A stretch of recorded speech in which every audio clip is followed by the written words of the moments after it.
Welcome back to the Linux for Beginners series. In the previous video, we learned how to securely connect to another Linux system using SSH. But connecting is only part of the job. Very often, we also need to copy files between our local computer and a remote Linux server. That's where SCP and SFTP come in. In this video, we will learn what they are, how they work, and how to use them to transfer files securely. SCP and SFTP are two secure methods for transferring files between computers. Both use SSH, so the data is encrypted while traveling across the network. Whether you are uploading a script, downloading log files, or copying project files, these are tools you will use regularly as a Linux administrator. Imagine you have written a shell script on your local laptop and now want to run it on a remote Linux server. Or perhaps you need to download log files from a server for troubleshooting. Examples are upload shell scripts, download log files, transfer website files, copy backup files, move configuration files. Instead of using USB drive or email, we can securely transfer files directly over the network. SCP stands for Secure Copy.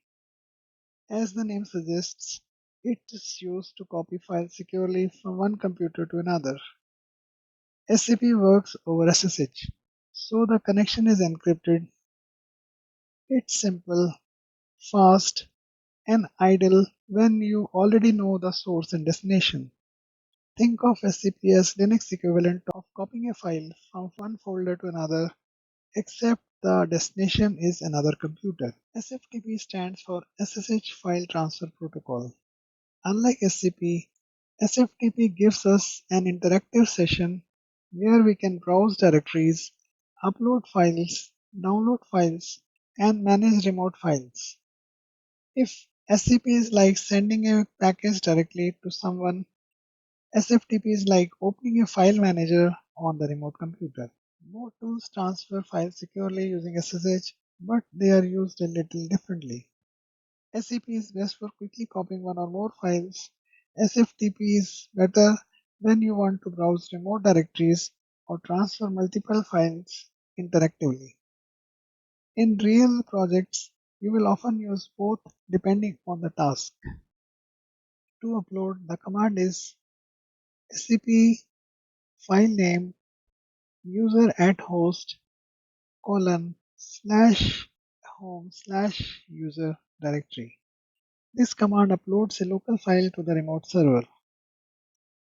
Similarly, for downloading, the command is scp user at host /home/user/filename space dot. This downloads a file from the remote server to the current local directory. If you want to copy a directory, the command is scp-r project user at host /home/user. The -r option copies an entire directory recursively. Once we are inside an SFTP session, we use different commands. For connecting to remote host, we can use command sftp space user at host. ls lists file on the remote computer. lls lists file on our local computer. Put uploads a file. Get downloads a file. Exit ends the SFTP session. Whenever you transfer files, it's a good habit to follow this simple workflow. First step is to create a file, that is, prepare the file, then transfer it, means upload or download it, verify it, that is, confirm the file is the destination, and use it. Now the file is ready for execution, editing, or backup. Let's create a simple text file that we will transfer to another Linux system.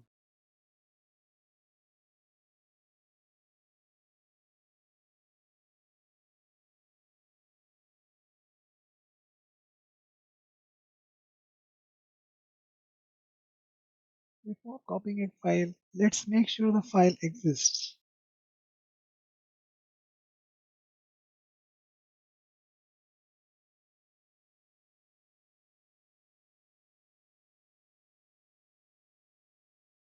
We can verify that the file notes.txt is created and everyone has a read access while group and owner has write access too.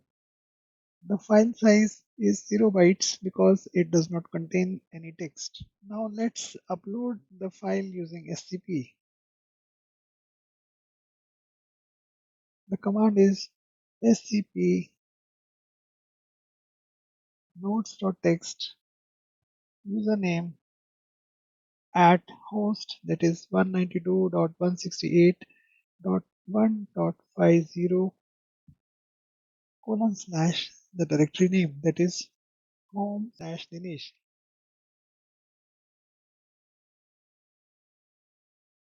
Let's type the password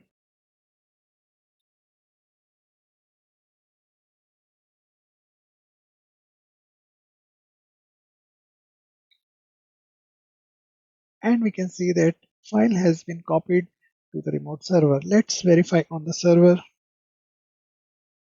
and we can see that notes.txt file has been copied to the server. Let's verify the permissions and the file size too. In this command, SCP is the secure copy command, notes.txt is the local file, Dinesh is the user name on the remote Linux server, and 192.168.1.50 is the server's IP address. /home/Dinesh is the destination directory. After pressing enter, you will be asked for the remote user's password unless you have configured SSH keys. Now let's copy the file back from the remote server to our current local directory. The command for that is scp space user at host, that is 192.168.1.50 the directory /home/Dinesh and the file name script.sh space dot. When prompted, type the password of the remote server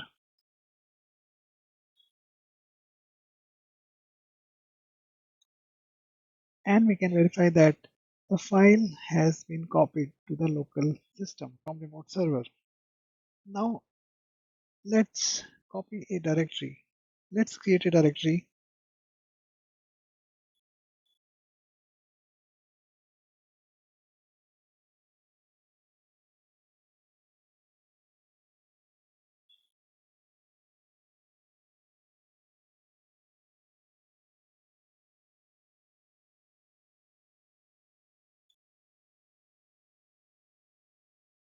We can see that there is a directory project and there are two files, file 1 and file 2 in the directory project. Now, if you want to transfer this directory to the remote server, the command is scp-r, the directory name, that is project, username on the remote server, that is Dinesh, at server IP address, that is 192.168.1.50, and the directory on remote server, that is home/Dinesh.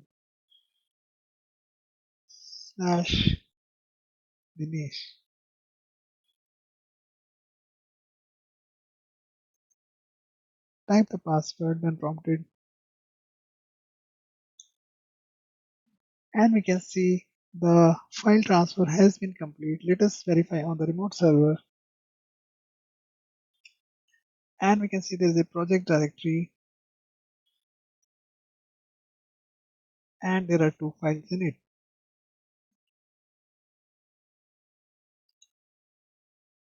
Unlike SCP, SFTP opens an interactive session where we can browse both local and the remote file systems. So for connecting to remote server using SFTP, the command is SFTP username, that is Dinesh, at server IP address, that is 192.168.1.50.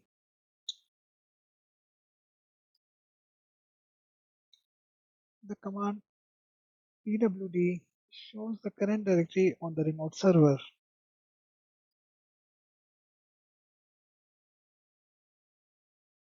The command lpwd shows the current directory on my local system. ls lists the files on the remote server.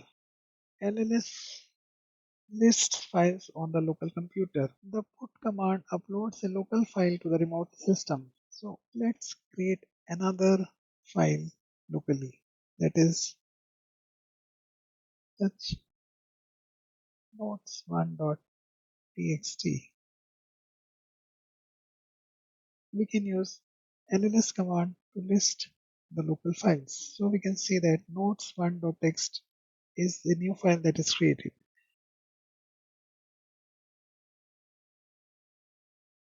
Put notes1.txt. We can see that it has uploaded the file to the remote system.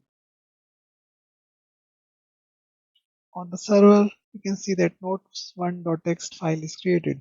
The get command downloads a file from the remote server to the current local directory. Let's create a file on the remote server. Touch script1.sh. Let's verify that script1.sh file is created. On the SFTP session on the client side, we can use get command to download this file. Get script1.sh, and we can see that script1 file is copied. We can verify using ls command.